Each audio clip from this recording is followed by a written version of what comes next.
இந்த ஆபேலனுடைய கிரியையில ஒன்று என்ன அப்படின்னா, காயினால் பகைக்கப்பட்டானே தவிர காயினை பகைக்கவில்லை. என்ன 4 பேர் பகைக்கிறது தப்பல்ல, நான் 4 பேரை பகைக்கிறது தப்பு.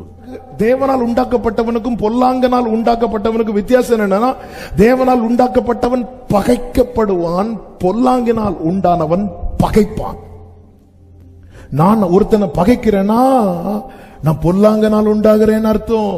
நான் ஒரு ஆளால பகைக்கப்படுறேன்னா நான் தேவனால் உண்டாகிறேன் என்ற அர்த்தம்.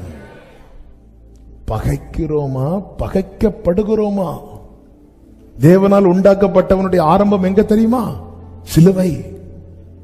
என பாவத்துக்கு மரித்து நீதிக்கு பிழைத்து அவர் பகையை சிலுவையிலே கொன்று, பகை சிலுவையிலே வாழாது, பகை வேறு எங்கும் சாகாது.